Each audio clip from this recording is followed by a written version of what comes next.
지금부터 쇠고개 놀이를 할 거예요. 고개를 다 넘기 전에 정답을 알게 되더라도 마지막 고개를 넘을 때까지 기다려 주세요. 나는 누구일까요? 여기서 나에 해당되는 동물은 모두 바다에서 살고 있는 동물이에요. 나는 현재 전남 무안 등 딱 두 곳에서만 살아요. 나는 서식 환경이 모래조간대로 독특해요. 그런데 최근 모래조간대가 크게 줄어들면서 개체수가 줄어들어 각별한 관심이 필요한 해양보호생물로 지정되었어요. 나는 누구일까요? 네, 정답은 발콩개입니다. 나는 수심 약 20에서 30m의 암벽에 붙어 살아요. 붉은색의 화려한 폴립이 맨드라미 꽃을 닮았어요. 나는 2000년 국내 최초로 인공 증식에 성공하였으며 나를 이용해 산호군락지 복원과 조성 사업을 추진하고 있어요. 나는 누구일까요? 네, 정답은 빨강 해면 맨드라미입니다. 빨강 해면 맨드라미도 해양보호생물로 지정되어 보호 관리받고 있는 해양생물이에요. 해양보호생물이란 바다에서 생존을 위협받거나 보호가치가 높은 해양생물을 해양생태계법에 의해 지정하여 관리하는 종을 뜻합니다. 해양보호생물종은 아래와 같습니다. 첫째, 우리나라 고유종. 둘째, 개체수가 현저히 감소하고 있는 종. 셋째, 학술적, 경제적 가치가 높은 종. 넷째, 국제적으로 보호가치가 높은 종입니다. 현재 포유류 21종, 무척주 동물 36종, 해조류 7종, 파충류 5종, 어류 6종, 조류 16종으로 총 91종이 해양보호생물로 지정되어 있습니다. 해양보호생물의 이름을 보기에서 찾아볼까요? 네, 첫 번째 동물은 저어새입니다. 저어새는 서해안 갯벌과 하천에 서식하며 멸종위기 야생동물 1급, 국가재생 목록 취약의 멸종위기 등급을 받았습니다. 다음 해양생물은 노랑부리 백로입니다.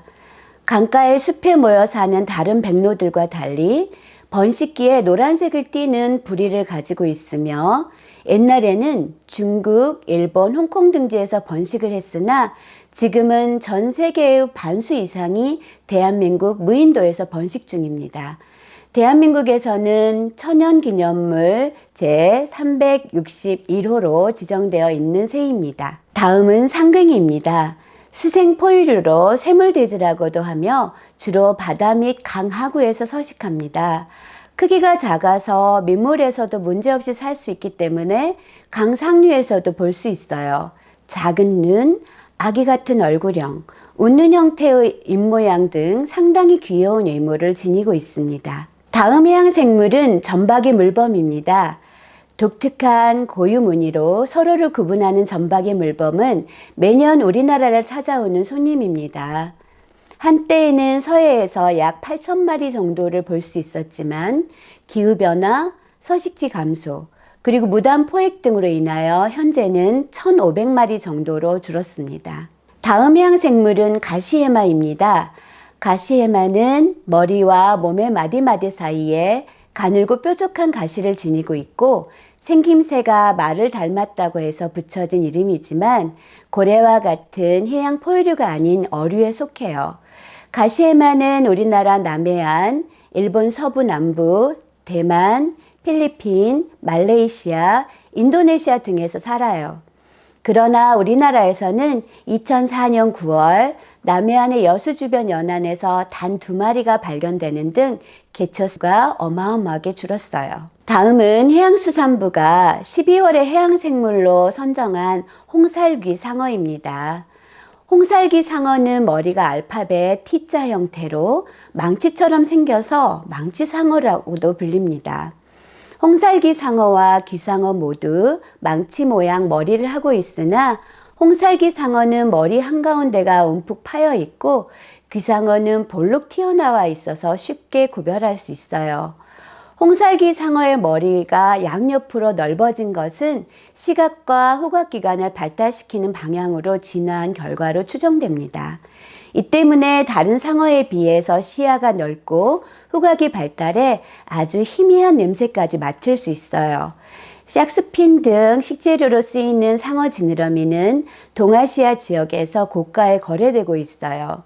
이에 수많은 상어들이 밀렵꾼 등에 의해 지느러미가 절단된 채 바다에 버려지고 있으며 홍살기 상어 역시 희생돼 개체수가 급감해 국제적 멸종위기에 처해 있지요.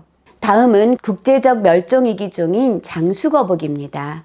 장수거북은 커다란 등딱지를 지니고 있는 모습이 가죽 갑옷을 입은 장수처럼 보인다는 뜻에서 이름 지어졌어요.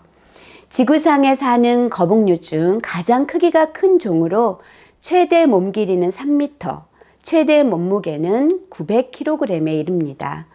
장수거북은 바다거북과 붉은 바다거북이 최대 수심 340m 깊이까지 잠수하는 것에 비해서 수심 1000m 깊이 이상까지 잠수할 수 있어요. 잠수 가능 시간도 최대 90분가량으로 파충류 중 잠수 실력이 가장 뛰어나죠. 장수거북은 전 세계 열대, 아열대 및 온대 해역에서 주로 분포하며 우리나라에서는 1934년 목포에서 최초로 포획 사실이 보고된 이후 극히 드물게 나타나고 있어요. 최근 직접 어획, 주 산란지인 해안가 모래사장 개발, 환경오염 등에 의해서 세계적으로 개체수가 감소하고 있어서 국제적 멸종위기종으로 지정됐어요. 우리나라에서도 2012년 보호대상 해양생물로 지정해 보호 중입니다. 다음은 푸른 바다거북입니다. 푸른 바다거북은 70에서 153cm 길이의 매우 단단한 등껍데기를 갖고 있으며 몸이 납작하고 4개의 지느러미에 각각 발톱이 달려있는 것이 특징이에요. 재미있는 것은 푸른 바다거북이라는 이름이 등껍데기 속에 지방질이 푸른색을 띈다고 해서 붙여졌다는 것입니다. 푸른 바다거북은 바다거북과에 속하는 파충류의 일종으로 우리 바다에서 가장 자주 볼 수 있는 바다거북입니다.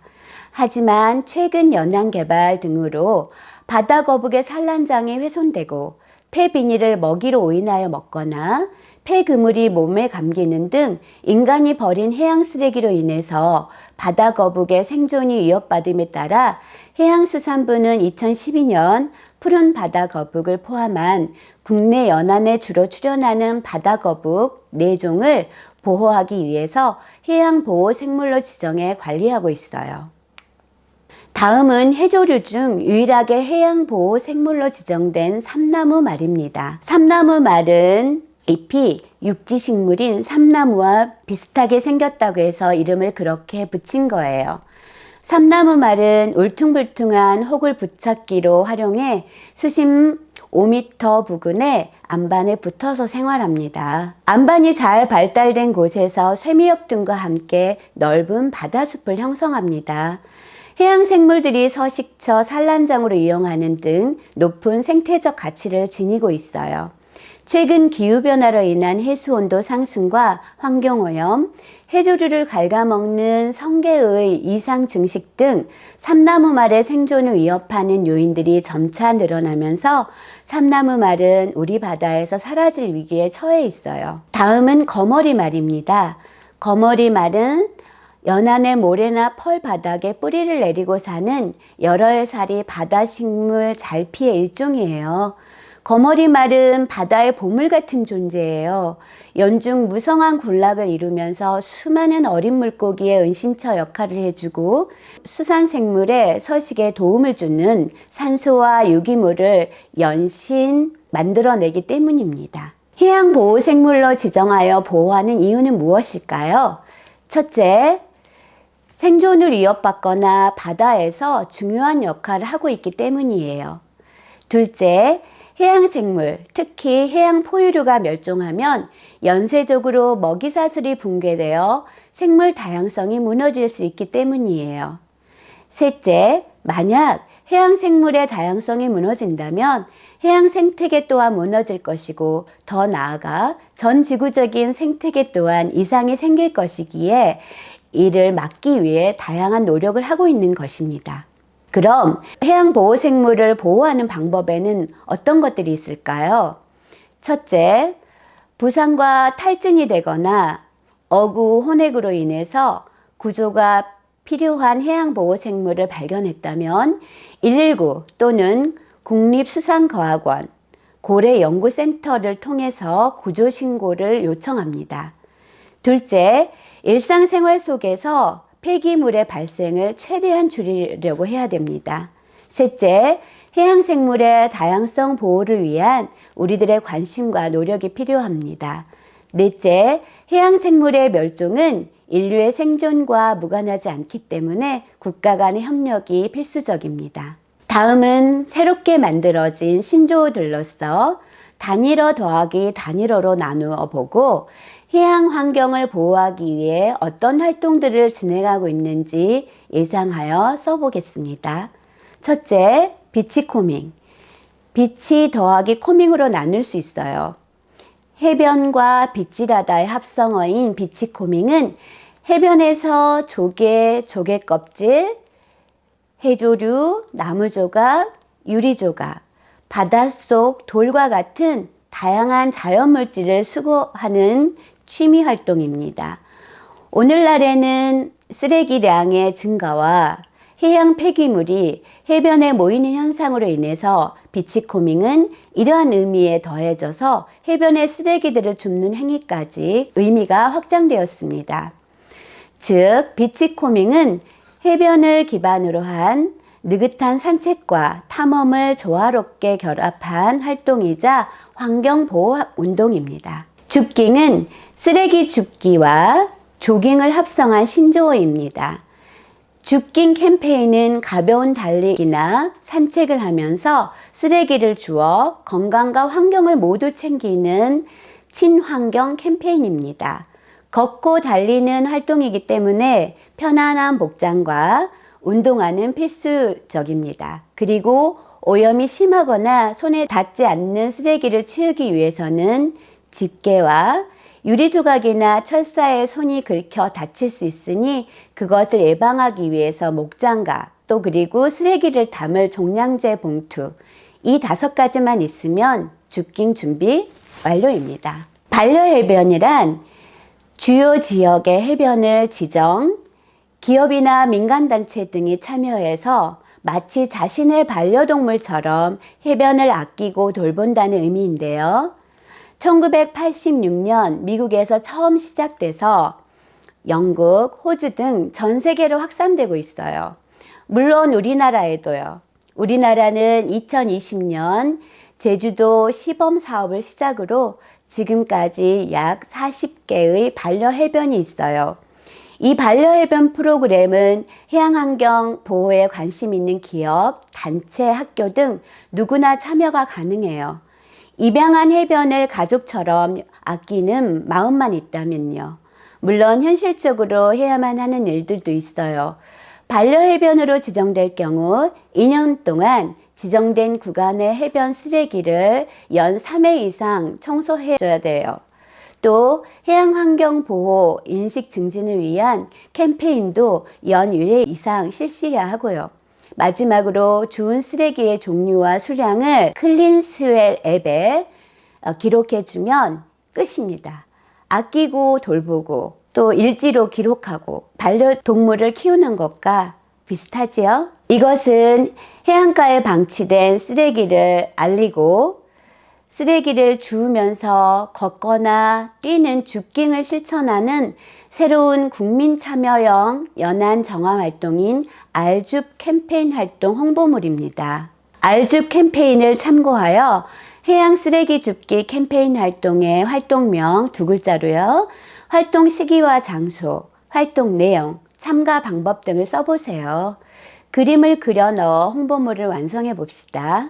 여러분은 위험에 빠진 해양동물을 구할 수 있어요. 동물들을 구할 수 있는 방법을 3가지 이상 떠올려보고 푸른 바다거북이 꼬보에게 여러분의 마음을 담은 편지를 써봅시다.